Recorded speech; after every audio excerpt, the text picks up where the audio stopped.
اس کے اندر پروردگار عالم ساری کی کائنات کی شان ان الذین آمنوا وعملوا الصالحات کانت لهم جنات الفردوس نزلا۔ یقیناً وہ لوگ جو ایمان لے آئے اور اچھے اعمال کیے دنیا میں آنے کے بعد بدولت ایمان سے منتخب ہوئے اور نیک اعمال اچھے اعمال کیے دنیا میں آنے کے بعد عیش و عشرت کے نہیں ہوئے، آخرت سے غافل ہو کر کے دنیا میں مشغول نہیں ہوتے،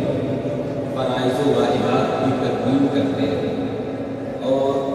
تمام طرح کے گناہوں سے اپنے آپ کو دور رکھتے ہیں، اعمال صالحہ کا ارتکاب کرتے ہیں۔ اس کے بارے میں اللہ کی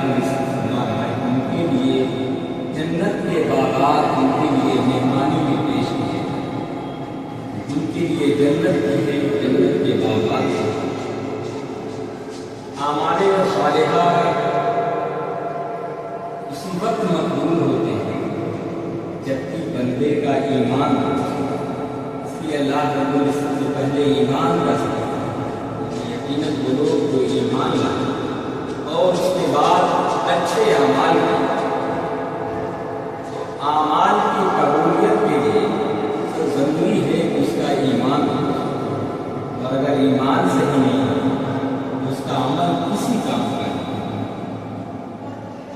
اعمال صالحہ بندوں کو دنیاوی مسائل و آلام سے، دنیاوی پریشانیوں سے، دنیاوی مصیبتوں سے بھی بندوں کو نجات دیتے ہیں، اور یہ اعمال صالحہ اچھے اعمال بندوں کو آخرت کے عذاب سے، قبر و حشر کے عذاب سے بھی بندوں کو نجات دیتے ہیں۔ بندوں کو بچہ دنیا میں، کوئی بھی انسان دنیا میں اچھے اعمال کرتا ہے، مفسرین کرام فرماتے ہیں کہ بندے کی نیکی کی جزا یقیناً ملا کرتی ہے۔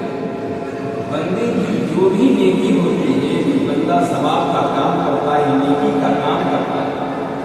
کبھی کبھی بہت سارے لوگ غلط فہمی اور احساس کمتری کے شکار ہو جاتے ہیں کہ ہم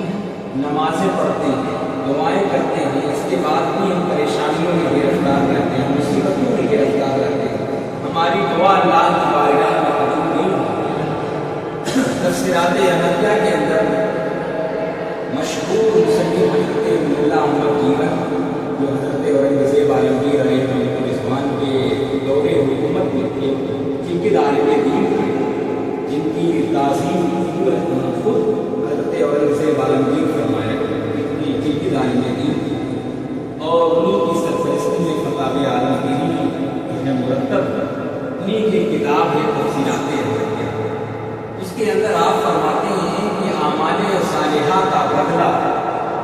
آپ نے اس کی توضیح فرمائی ہے، اس کی تشریح کی ہے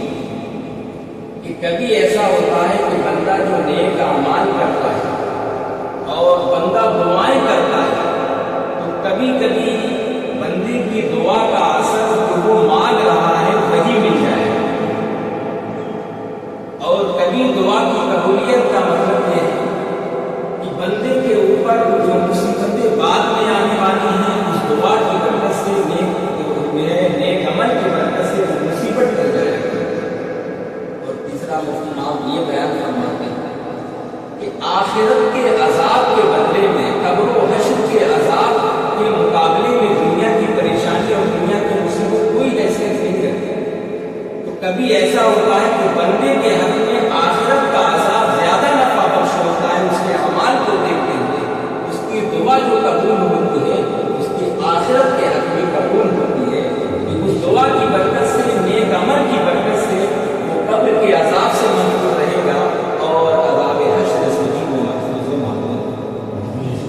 اس کے بندہ جو بھی نیک عمل کرتا ہے، یقیناً اس کی دعائیں جو قبول ہوا کرتی ہیں، کبھی دنیا میں قبولیت کا اثر ظاہر ہوتا ہے اور کبھی اس کا اثر جو ہے آخرت میں ظاہر ہوتا ہے۔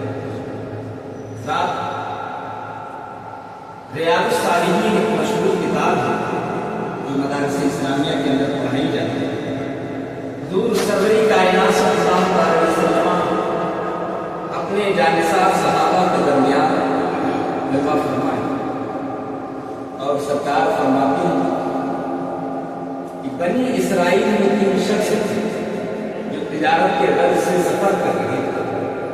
اور سفر کرتے کرتے سنسان جنگل میں پہنچتے ہیں اور وہیں پر پناہ لیتے ہیں، پہاڑ کی کوہ میں پناہ لیتے ہیں، اور عالم میں ہوتا ہے کہ وہ بڑا پتھر کی چٹان جو ہے گر جاتی ہے اور ان کے غار میں ان کے کوہ کے منہ کو بند کر دیا۔ وہ تینوں افراد اسی میں بند ہو جاتے ہیں۔ جنگل کی وادی ہے، سنسان جگہ ہے، وہاں ان کی آواز کو، ان کی فریاد سننے والا کوئی نہیں۔ اس مصیبت اور پریشانی کے عالم میں کہ ہم یہاں کسی کو آواز دیں، ہماری آواز کو سننے والا کوئی نہیں، ہم کسی سے فریاد کریں، ہماری فریاد ایسی کون کرنے والا ہے۔ تینوں نے آپس میں مشورہ کیا، ہمیں اس مصیبت سے نجات کیسے ملے گی، ہم کو یہی ہلاک ہو جائے۔ تو تینوں نے آپس میں مشورہ کیا کہ ہم نے اپنی زندگی میں جو بھی نیک اعمال کیے ہیں اور وہ عمل وہ صرف اللہ کے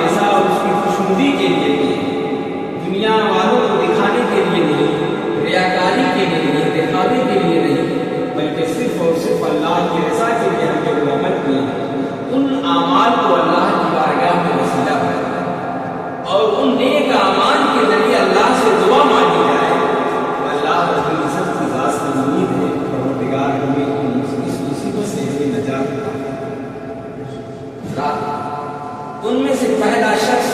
اللہ کی بارگاہ میں عرضگزار ہوتا ہے، میرے پروردگار میرے چھوٹے چھوٹے بچے تھے، 6 سال بچے تھے، اور میرے ماں باپ ضعیف تھے، کمزور ہو چکے تھے، میں بکریاں جنگل میں چرایا کرتا تھا، اس سے اپنی زندگی بسر کیا کرتا۔ اے میرے پروردگار میرا یہ معمول تھا کہ جب میں جنگل میں بکریاں چرانے کے لیے جاتا اور جنگل سے چرانے کے بعد جب میں واپس آتا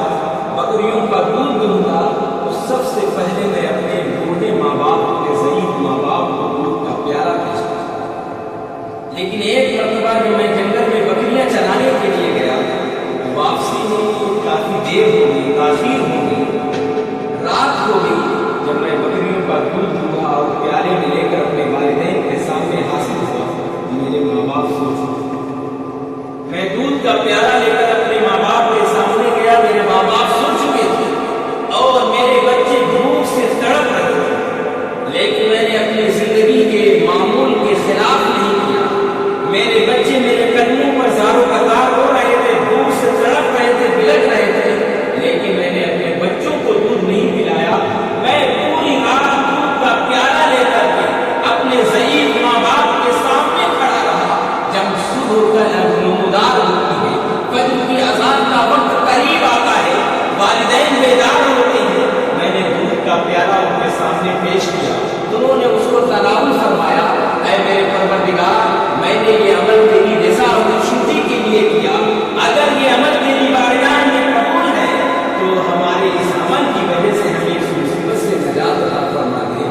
مفسرین کرام فرماتے ہیں کہ بندے کی دعا اللہ کی بارگاہ میں قبول ہوتی ہے اور وہ پتھر کی چٹان تھوڑی سی پھسل جاتی ہے، لیکن ابھی اتنی نہیں پھسلی ہے کہ وہ نکل سکے۔ پھر دوسرا شخص اللہ کی بارگاہ میں عرضگزار ہوتا ہے، عرض کرتا ہے میرے پروردگار میری ایک چچا زاد بہن قحط سالی کا زمانہ تھا، قحط پڑا ہوا تھا، کھانے پینے کے لوگوں کے لیے لالے پڑے ہوئے تھے، وہ میری بہن مجھ سے فریاد کرنے کے لیے آئی، مجھ سے مدد مانگنے کے لیے آئی، لیکن میں مدد دینے سے ایک مرتبہ انکار کیا، وہ دوبارہ آئی تو میں نے ایک شرط کے ساتھ اسے مدد کرنے کے لیے تیار ہوا کہ وہ میرے نفس کی خواہش کی تکمیل کے لیے تیار ہے۔ اس مجبوری اور بے کسی کے عالم میں تو تیار بھی ہو جاتا اور میرے اور اس کے درمیان کوئی پردہ بھی حائل نہیں تھا، کوئی دیکھنے والا، کوئی رکاوٹ بھی نہیں تھی۔ میں قادر تھا کہ میں گناہ کر بیٹھا، میں قدرت رکھتا تھا کہ میں گناہ کر دیتا تھا، لیکن میری چچا زاد بہن نے مجھے غیرت دلائی کہ میرے بھائی ساری کائنات کی نظروں سے اوجھل ہو سکتے ہو، لیکن میرا پروردگار تو دیکھ رہا تھا، میرا پروردگار دیکھ رہا ہے، وہ علیم و خبیر ہے، وہ سمیع و بصیر ہے، وہ دیکھ رہا ہے۔ اے میرے پروردگار میں اس گناہ سے تیرے خوف کی بنیاد پر میں رک گیا، اگر میں تیرے خوف کی بنیاد پر اس عمل سے رک گیا اور یہ عمل میرا تیری بارگاہ میں قبول ہو چکا ہے تو ہمیں اس مصیبت سے نجات دلائے۔ روایت میں آیا ہے کہ وہ پتھر کی چٹان تھوڑی سی اور پھسل جاتی، لیکن ابھی اتنی نہیں پھسلی کہ وہ تینوں افراد نکل سکے۔ ان میں کا تیسرا فرد اللہ کی بارگاہ میں عرض کرتا ہے میرے پروردگار میں معمار تھا، یعنی ٹھیکیدار تھا، بلڈنگیں بنوایا کرتا تھا، گھروں کی تعمیر کرایا کرتا، میرا معمول یہ تھا کہ میں مزدور کی مزدوری سرکار کے فرمان کے مطابق اس کے پسینے کے خشک ہونے سے پہلے دے دیا گیا۔ سرکار حدیث پاک کے اندر ارشاد فرماتی ہے کہ مزدور کی مزدوری اس کے پسینے کے خشک ہونے سے پہلے ادا کیا۔ وہ بندہ اللہ کی بارگاہ میں عرضگزار ہوتا ہے میرے پروردگار میرا معمول تھا کہ میں اپنے مزدوروں کی مزدوری ہمیشہ ان کے پسینے کے خشک ہونے سے پہلے دے دیا کرتا، لیکن ان میں کا ایک مزدور ایسا تھا اپنی مزدوری کو کم سمجھتے ہوئے اس نے مزدوری لینے سے انکار کیا کہ میں مزدوری نہیں لوں گا، میرے محنت کے مطابق میری مزدوری نہیں۔ اے میرے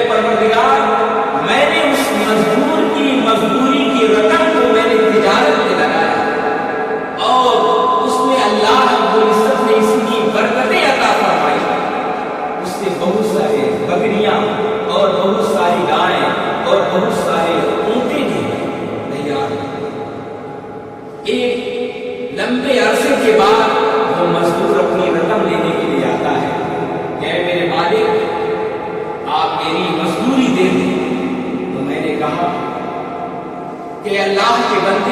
یہ جتنے بکریوں کے ریوڑ ہیں اور جتنی گائے ہیں جتنے اونٹ ہیں یہ جتنے غلام ہیں یہ سب تمہاری مزدوری کی ہوئی. اس مزدور نے کہا ہے میرے مالک آپ میرے ساتھ مذاق کر رہے ہیں, میری ہنسی بنا رہے ہیں, میرے ساتھ استہزاء کر رہے ہیں. میری مزدوری تو ایک بکری کے برابر بھی نہیں اور یہ اتنی تمام بکریاں اور اتنی گائے اتنی اونٹیں میری مزدوری کیسے ہو سکتی. بندے نے کہا, معمار نے کہا اے بندے حقیقت یہ ہے کہ میں نے تمہاری مزدوری کو میں نے تجارت میں لگایا اور اللہ نے اتنی برکتیں اس میں فرمائی کہ اتنی بکریاں اور اتنی گائیں اتنی اونٹیں جمع ہو گئی یہ سب کی سب تمہاری مزدوری کی رقم سے حاصل ہوئی. تم اپنی مزدوری خوشی سے لیتے. وہ مزدور اپنی مزدوری کو خوشی بخوشی تمام اونٹوں کے ساتھ بکریوں کے ساتھ گائوں کے ساتھ غلاموں کے ساتھ لے کر کے چلا ہے. وہ بندہ اللہ کی بارگاہ میں عرض کرتا ہے میرے پروردگار اگر یہ میرا عمل تیری بارگاہ میں قبول ہے اور اس مزدور کی دعائیں ساتھ ہیں ہمیں اس مصیبت سے نجات دلا. حدیث پاک میں آیا